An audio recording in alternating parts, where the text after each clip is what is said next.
Hello everyone. Today we have started lecture number 13 and unit number 3.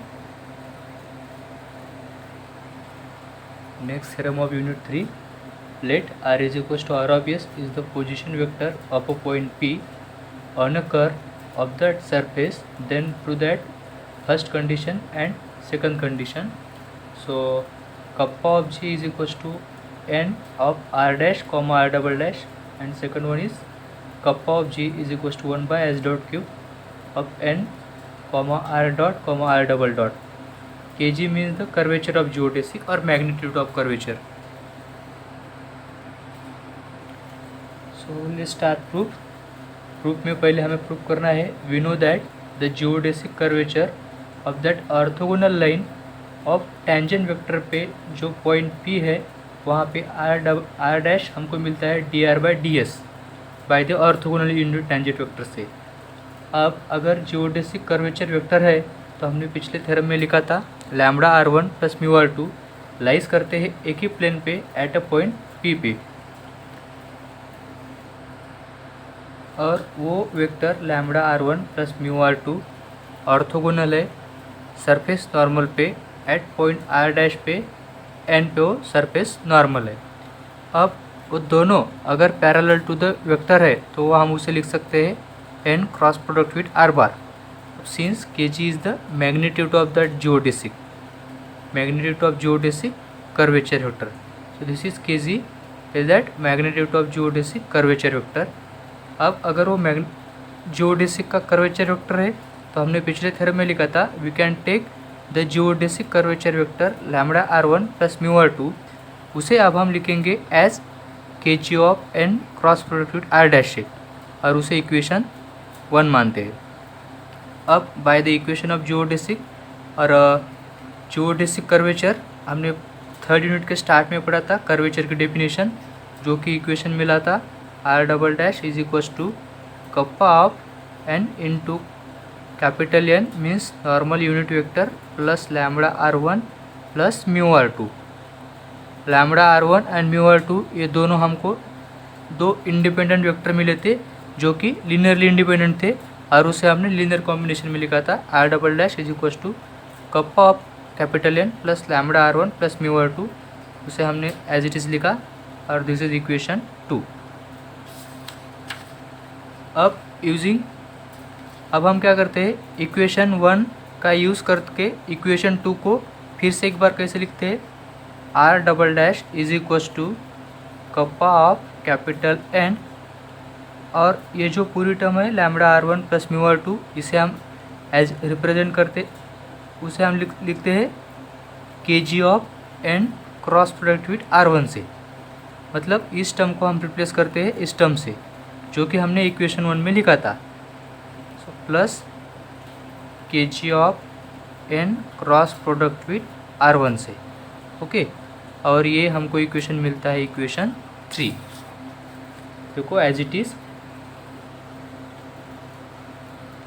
Is हमने लिखा using equation 1 in equation 2 we obtain that equation 3 r double dash is equal to kappa of n plus kg of n cross product with r dash, और उसे हमने लिखा equation 3.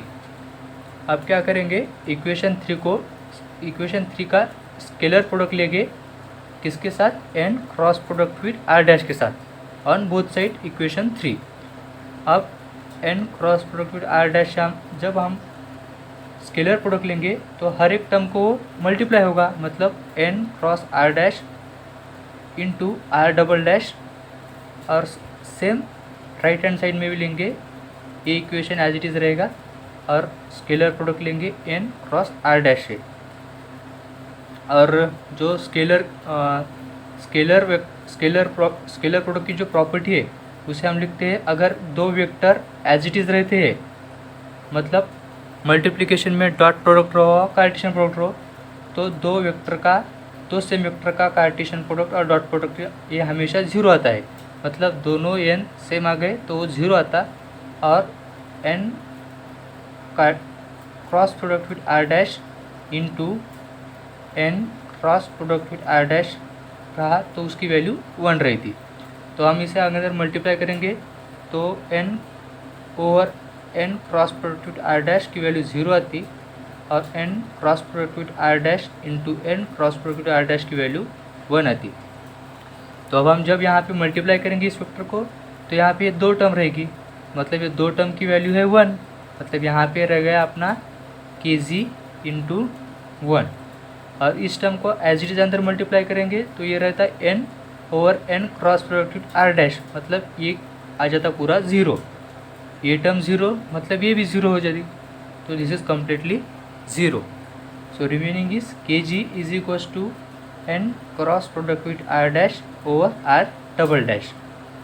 So we get kg is equals to n comma r dash comma r double dash. This is first proof. So which proofs equation 1, मतलब first condition जो हमको proof करना था वो प्रूफ हो गया, kg is equals to n comma r dash comma r double dash. अब second condition के लिए प्रूफ करते हैं हम। We write the formula of equation 1 using that parameter t, मतलब r डॉट को हम लिख सकते हैं dr/dt as parameter t। Okay, अगर dr/dt है तो हम उसे बाय चेन रूल से लिख सकते हैं dr/ds इंटू ds/dt, और द वैल्यू ऑफ dr/ds है उसे हम r डैश लिख सकते हैं और ds/dt को लिख सकते हैं s dot. Okay, so this is equation a। And similarly अब हम क्या करते हैं, r डॉट निकाला उसी पर से r डबल डॉट निकालेंगे। अब r डबल डॉट कैसे निकालेंगे, d/dt, क्योंकि पैरामीटर t है अपने पास, d/dt ओवर और r डॉट की जो वैल्यू है वो r dash comma s dot as it is substitute करेंगे। अब यहाँ पे प्रोडक्ट रूल अप्लाई करेंगे तो d/ds r dot into s dot r dash into s dot over ds/dt। तो डिफ्रेंशिएट करने के बाद फाइनली वैल्यू मिलती है हमको r double dash into s dot square. ये जो वैल्यू मिली थी ये r डॉट की थी और ये जो वैल्यू मिली है ये r डबल डॉट की है। So that we have r dash cross product with r double dash is equals to, मतलब इन दोनों का हमने क्या लिया, क्रॉस प्रोडक्ट। तो क्या रहता है, s डॉट कॉमन है दोनों में से तो हम उसको कॉमन ले लेंगे, तो ये s डॉट की जो टर्म है ये राइट हैंड साइड में जाके डिवाइड में आ जाएगी और रिमेनिंग टर्म बचेगी r dot cross product with r double dot. मतलब ये समझा क्या, r dot is equals to था r dash into s dot and r double dot is equals to था हमारे पास r double dash into s dot square था। अब हमने क्या किया, ये जो s डॉट है ये इधर मल्टीप्लाई किए, so 1/s dot r dot is equals to r dash, and ये s डॉट स्क्वायर था उसे भी हमने इस तरफ मल्टीप्लाई किया, s dot square r double dot is equals to r double dash.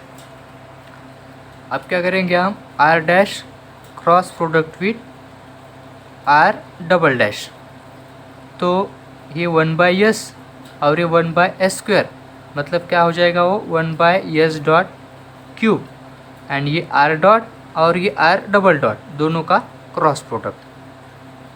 ठीक है, ये वैल्यू मिल गई हमको, ये वाली।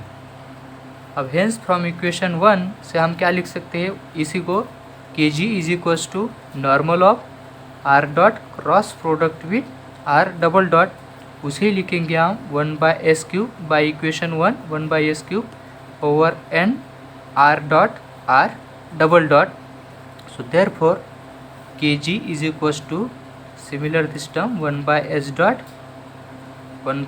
डॉट क्यूब, s डॉट है ये 1/s डॉट क्यूब, यहाँ पे भी ये s डॉट रहेगा 1/s dot cube n comma r dot comma r double dot, और यही हमारा सेकंड प्रूफ था।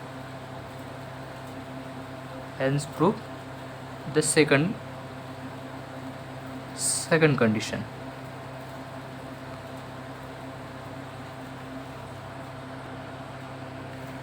नेक्स्ट वन एक कोरोलरी है।